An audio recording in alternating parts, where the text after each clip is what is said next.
heading into the festive season, which means lots of happy times and family gatherings. Whilst the whole idea is for these events to be fun, planning a meal to satisfy the diverging tastes of 3 or 4 generations can be nerve-frazzling. That's the conundrum that inspired this week's menu of family favorites, with guaranteed cross-generational appeal.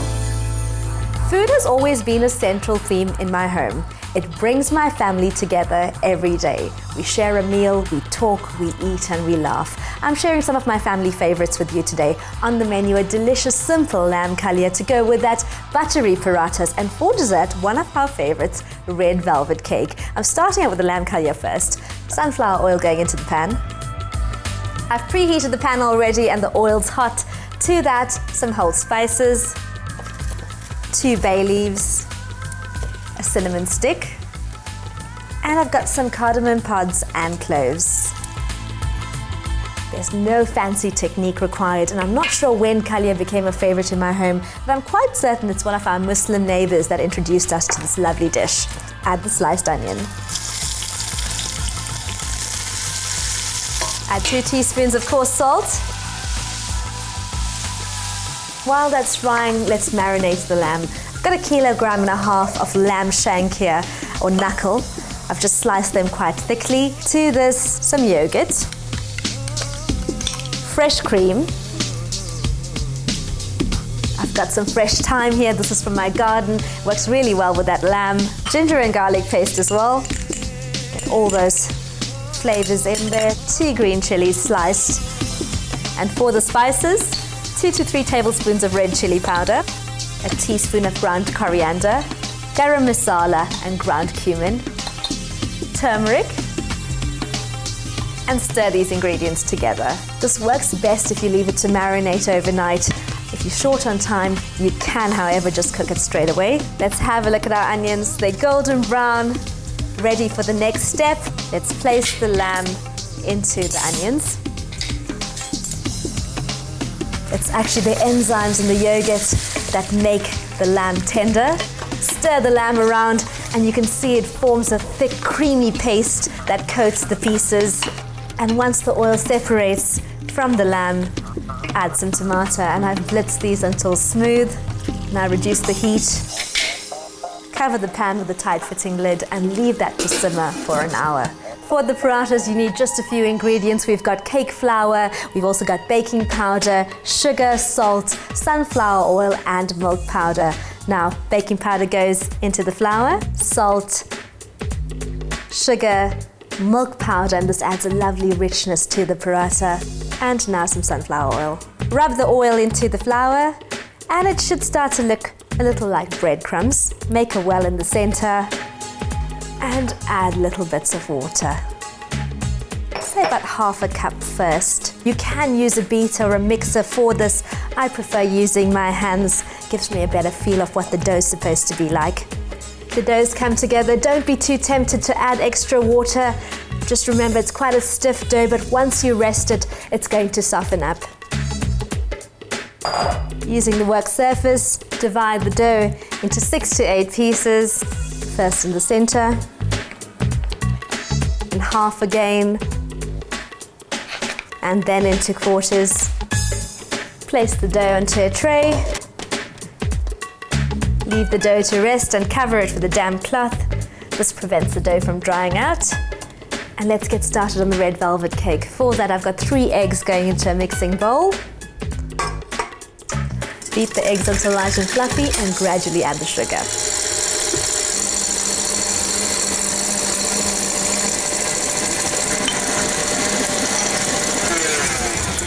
And we're ready for the next step. Let's add some vanilla essence.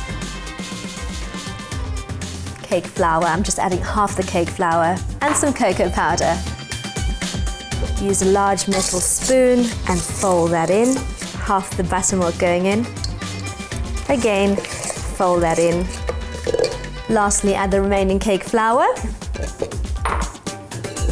And take care not to overwork this batter, or you're going to end up with quite a heavy cake.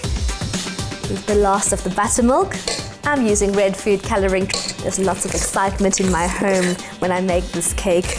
First of all, it's red, and then there's a bit of a magic trick as well at the end. bicarb going in, and pour over some vinegar. This is the magic part. It starts to fizz up. My kids love it. I've got two 20cm greased and lined tins here. Divide the batter between the tins. Ready to pop these cakes into the oven. 170 degrees Celsius for about 25 minutes. The lamb's been simmering for about an hour. Let's take a look. To this, add some par-cooked potatoes. I've tinted these with yellow food coloring. Simmer the potatoes in the sauce until they soften slightly and they absorb those lovely spices. Make sure they're submerged in that sauce. To finish up on the parathas now, I'm going to roll them out. The dough's been resting for a while and it should have softened up already. Let's have a look. Yes, it has. So flatten each portion of dough. Use a touch of oil and rub that over the work surface. Press down again. Then use the rolling pin to roll this out. You want to get the dough as thin as possible. So it is quite an elastic dough. You can see it doesn't break up. And again, these are really delicious with the kalya. Brush this with butter. If you don't like butter, you can use a bit of butter for flavor and combine that with some sunflower oil or olive oil. Sprinkle a touch of flour over. This helps the layers open up and pleat the dough. Just fold over. It's almost like making a paper fan. That's what it should look like. Coil this up like a Swiss roll. Starts to look a bit like a flower with all those layers. And take the end and tuck that under. Press down slightly and leave this on the tray. Let's do the next one. Sprinkle of flour and coil that up. Tuck the bottom under. Let's roll out the first one we did. I think it's this one, and you can see it's softened up quite nicely. You can see the layers coming through. Place that onto the baking paper. Place another piece on top. I'm going to cook about 4 now and save 4 for later. Parathas come in many different shapes and sizes. Sometimes they're square, sometimes they're triangular, and sometimes they're made with whole wheat flour. This is my version. First one. Place that into a pan.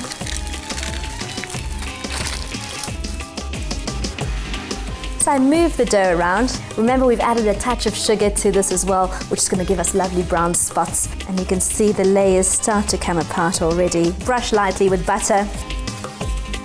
Turn that over. Quite often you don't want this to burn. The steam puffs the bread up. Flip over again. That's our first paratha done. With the cooked paratha, what you need to do is to put your hands flat onto the paratha. It's quite hot and you just need to scrunch that.